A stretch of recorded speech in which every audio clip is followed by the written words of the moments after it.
Volvimos rápidamente. Pues sí, aquí viene también el texto que les decíamos en el video anterior, para que se imaginaran cómo los antiguos mexicanos murieron por sí mismos, es decir, no se resistieron. Decíamos de este pequeño cuadro. En esto se resume la conquista. Cortés, con su bandera de Carlos V, su cruz del cristianismo y su espada, listo para dar el espadazo, el golpe, y Moctezuma, ya sin corona, le da un collar de flores. En esto se puede resumir la conquista. Otro cuadro podría ser algo así como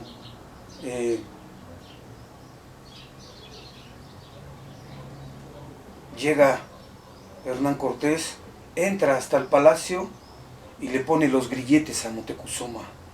¡Fum! Eso es precisamente lo que nos dice el texto que leímos del diálogo entre Cortés y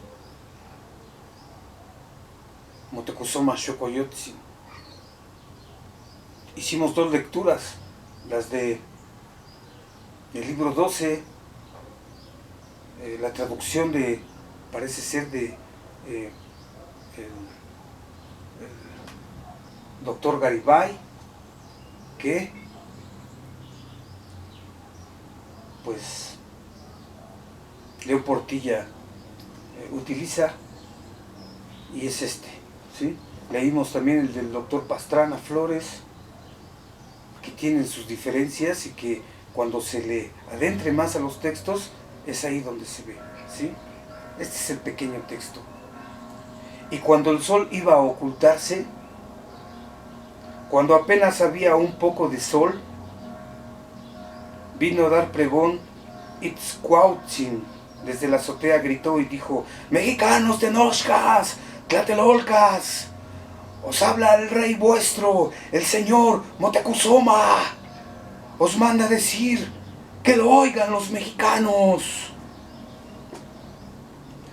pues no somos sus competentes para igualarlos. Que no luchen los mexicanos, que se deje en paz el escudo y la flecha. Bueno, dice otras cosas por ahí. Pues no somos competentes para hacerles frente, que se deje de luchar. Y dice Squatzin: pues a él lo han cargado de hierros, le han puesto grillos a los pies. Y el pueblo dice: ¿qué es lo que dice ese rey de Moctezuma? Ya no somos sus vasallos.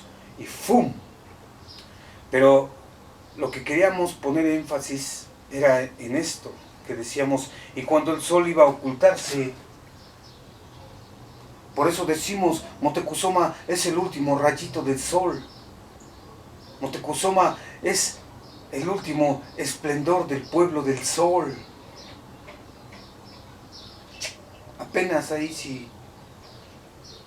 Acá, esto es lo importante y que debemos de considerar esta parte como lo esencial y esta parte, pues, como de donde venimos, ¿no? Pero decíamos que vamos a dar nada más una breve. Esto que sucedió aquí es lo que sucede en todos los pueblos del mundo. Lo que sucede aquí, no sé si se vea, es que a veces le tengo que hacer así, que se vea el tiempo en forma piramidal. Esto se da en todos los pueblos del mundo. Ya lo dije. Entonces, ahora vamos a ver, ya sabemos cómo es Moctezuma, su pueblo, cuando rompe las leyes sagradas, cuando alcanzan la plenitud, cuando alcanzan la libertad, su peregrinación, digamos que de alguna manera esta es la visión, la situación más bien, cómo se encontraban los mexicas cuando llegan los extranjeros a estas tierras. Ahora vamos a ver cómo se encontraban los españoles cuando llegaron a estas tierras. Esto es lo esencial, no solamente digamos como unos dicen el choque, otros dicen el desencuentro, otros dicen el encuentro. Y pues a veces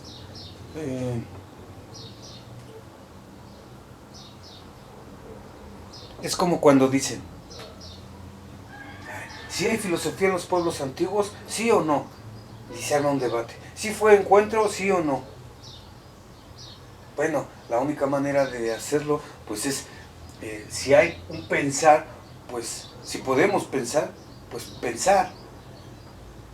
Y si se habla de un choque, pues solo se queda ahí. Entonces, brevemente vamos a ver cómo también los que vienen, si aquí como Tecuzoma Xocoyotzin fue el olvido de la mexicanidad, y digamos aquí ya el fin, el olvido fue antes, ¿sí? ¿Cómo se da el olvido del ser en los españoles? Porque también ellos habían olvidado su ser. Y esto, digamos, es una tesis del filósofo alemán Martin Heidegger. Y no solo los españoles, sino todos los europeos. Por el olvido del ser, digamos que ocurre esta globalización, ocurre este desplegar de Occidente por el mundo entero, a conquistarlo, a someterlo, a explotarlo. Y bueno, otras cosas buenas habrá hecho, ¿no?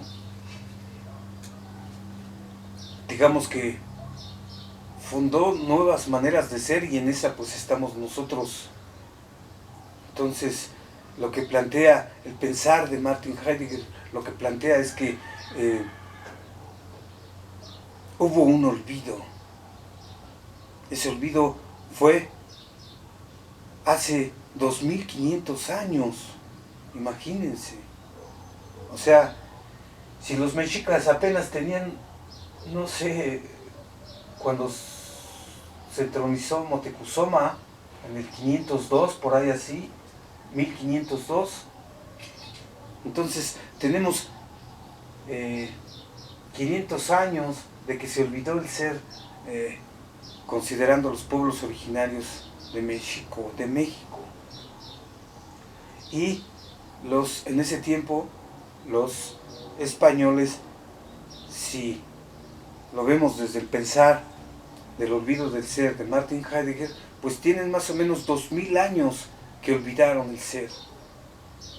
No se sabe si es por esto que los occidentales comenzaron a comprender, digamos, de una manera más humana, en el sentido de su tradición filosófica y científica. Dice Heidegger, no se puede imaginar la ciencia contemporánea sin los griegos. Para alguien que es muy apresurado, digamos, en sus pensamientos, lo único que podría decir es así como que, no, los griegos, pues en ese tiempo, ni tenían carros, no tenían bombas atómicas, ni cohetes que vayan a la luna, no tenían teléfono celular, ni focos, y por lo tanto estaban bien primitivos.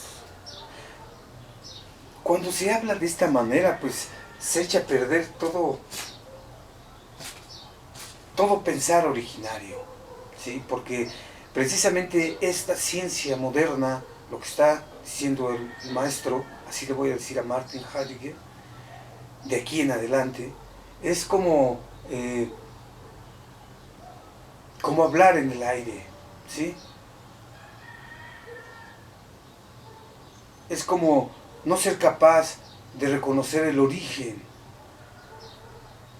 Sin los griegos es imposible concebir la ciencia moderna. Digamos que con los griegos surge el pensar, hacen sus creaciones, filosofía, política, digamos, hay pensadores, dice Martin Heidegger, así como esenciales, ¿no? Está Heráclito, Parménides, Anaximandro, lo que se les llama presocráticos, pero quizás es mejor llamarle, como dice Nietzsche, preplatónicos, porque aquí se considera también al último pensador, que fue, como les decíamos en el video, uno de los videos anteriores, a Sócrates.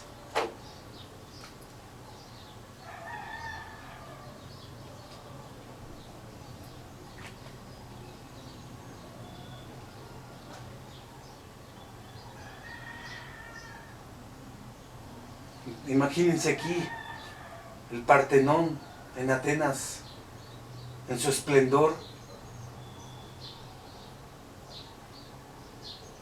y aquí, cuando ya cae, digamos, el esplendor de los griegos, pues aparece Sócrates, y con Sócrates pues se tienen las dos cosas como Moctezuma, ¿no? O sea, su pensamiento, digamos, ya está como que en decadencia, pero no deja de verle su brillo a los otros pensadores. Es como Moctezuma, decimos que es el último rayito de sol. Pero también podemos compararlo, por ejemplo, con el dios Tecocitecatl, que, digamos, sí fue un sol, sí se arrojó, sí se sacrificó, pero los dioses determinaron que no brillara, como Nanahuatzin. Y entonces podemos decir que, siendo la luna Tecocitecatl, y así, por ejemplo, también Moctezuma, le debe su luz al sol.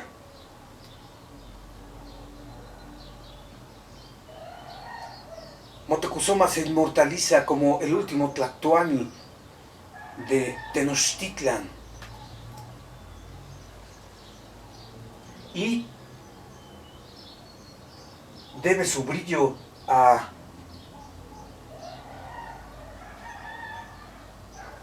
los Tlactoque anteriores. Así como Tecocitecatl debe su brillo a Nanahuatzin, así Moctezuma debe su brillo a, pues, todos los que alcanzaron la plenitud divina. Así, en el lado de Occidente, esto más o menos no es que lo diga el maestro, sino que él lo pone a su modo, porque después de Sócrates está Platón, después está Aristóteles, ¿sí? Sócrates fue maestro de Platón y Platón fue maestro de Aristóteles. Sócrates ya estaba en decadencia, pero todavía, digamos, tenía un halo. Todavía las musas lo inspiraban.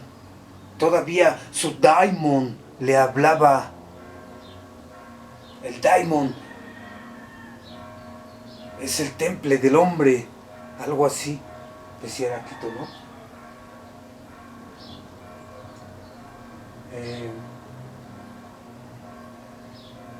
Entonces imagínense que esto que era originario es heredado a Platón y Platón lo interpreta, digamos, como ya no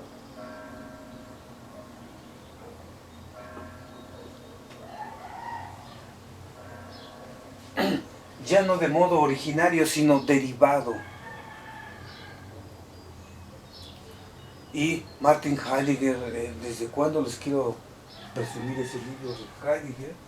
Y no se me hace tenerlo por acá arriba, pero aquí está. Ya se lo habíamos presentado, sí.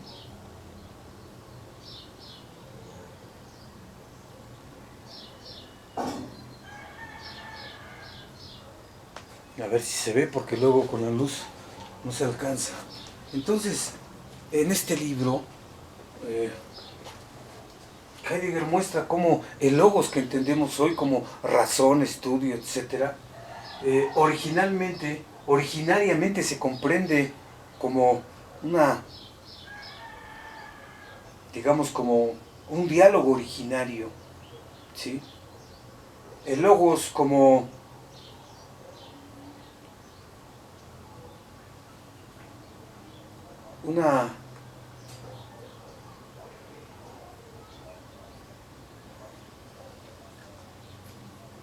una palabra originaria.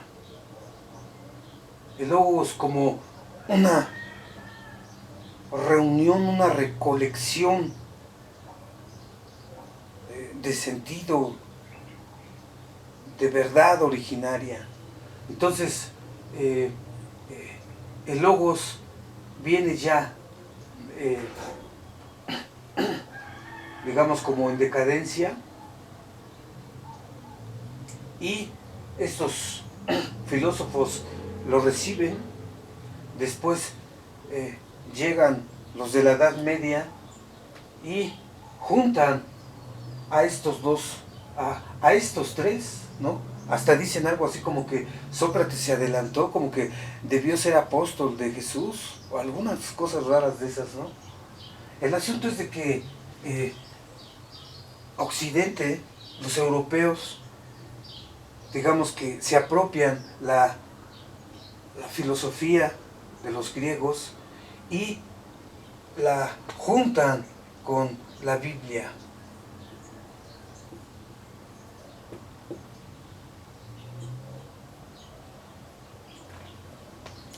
Entonces, lo que nos está diciendo Martin Heidegger es que aquí hubo un olvido, el olvido del ser. Acá está el ser. Con Parménides, ¿recuerdan? O el logos con Heráclito, ¿recuerdan? O la fisis, o el caos.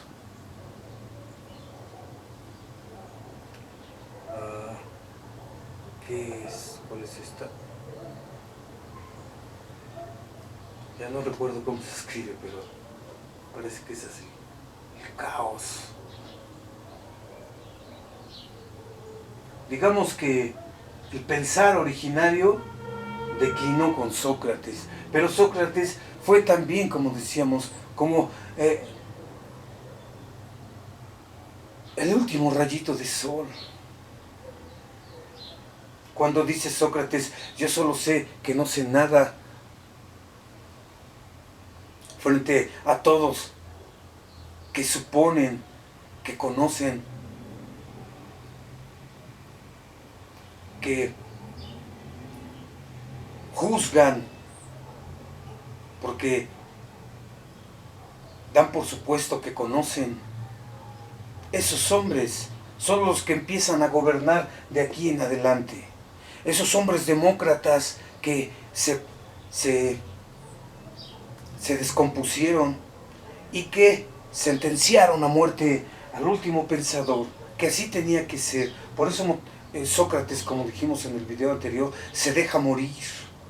Ustedes dirán, ¿y eso qué tiene que ver con lo que vivimos acá? Pues estamos intentando hablar de cómo eran los que llegaron aquí, porque en cierto momento habíamos dicho que Los españoles tenían aquí en la frente como Espinosa escrito, no lo mismo que Espinosa, pero sí tenían algo escrito aquí en la frente. Decía algo así como que el olvido del ser. Aquí, olvido del ser.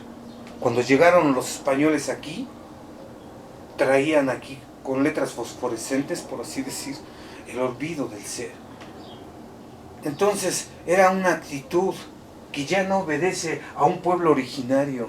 Por ahí en una de las conferencias, que ahorita hay muchas, les recomendamos que se metan ahí a YouTube o a algunos otros, no sé, en donde pues hay muchas conferencias y va a haber más.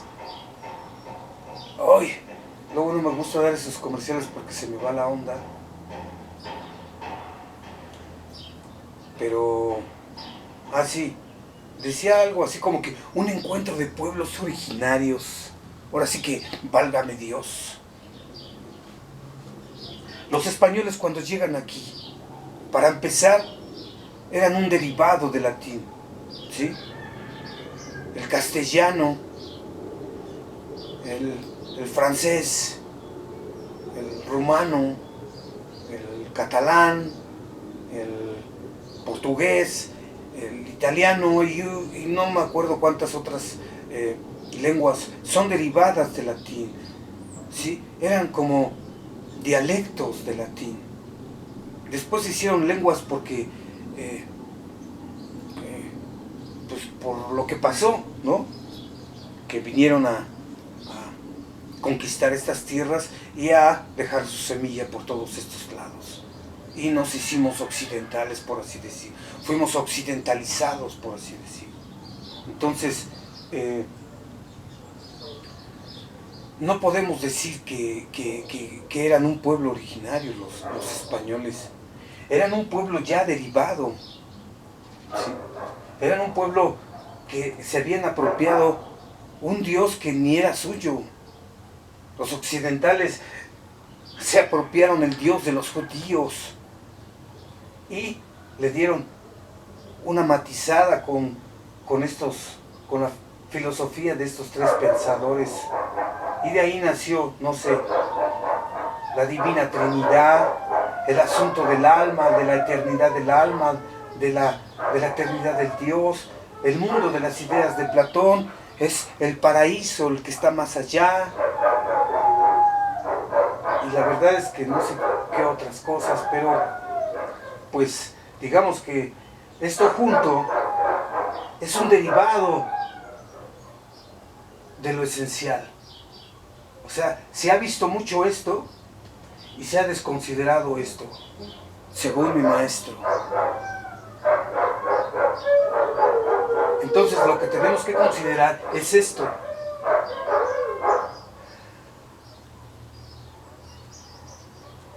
Digamos que cuando se empieza a conformar el cristianismo con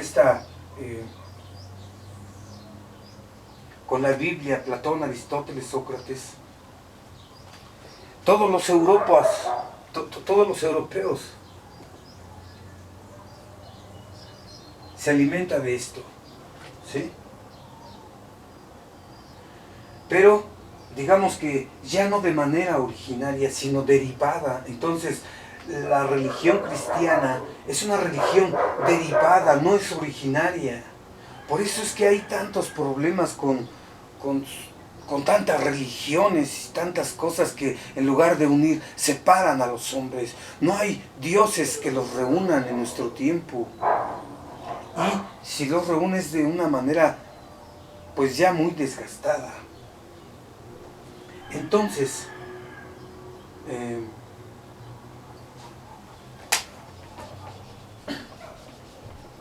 los españoles y todos los europeos se hacen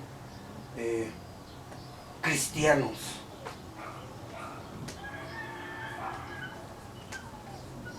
Pero, ojo, no dejan de considerar a los griegos. Todo este asunto de el logos, de la episteme, de la ciencia, de la política, de la filosofía, de la historia. Los griegos fueron la cuna de la civilización. Pero lo difícil es entender esto, porque esto de alguna manera ya lo configuraron los europeos cristianos, pero como es un derivado, digamos que por eso actuaron como actuaron. Es decir, decíamos, a ver si sí se ve, porque, perdón, es un poco más abajo. Decíamos que Jesús de Nazaret nunca escribió nada. Lo escribieron los apóstoles.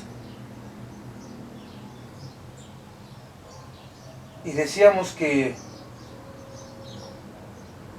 como esta frase de Marx, ¿no? Me parece que él decía algo así como que, mira, y esos marxistas, sí, pero yo no soy marxista. Igual Jesús hubiese dicho, si ahorita los europeos hubieran dicho, nosotros tenemos la verdad, el Dios universal, el Dios único, que van a implantar en todo el planeta. Si hubiese llegado Jesús, él también hubiese guardado distancia de los europeos cristianos. Si hubiera dicho, yo soy Cristo, pero no soy cristiano. O sea, no me confundan con estos. Decíamos que se nos hace difícil entender cómo es que los europeos vienen templados, no en el amor y la justicia del Dios Jesús de Nazaret, hijo de un Dios y de una mortal. No,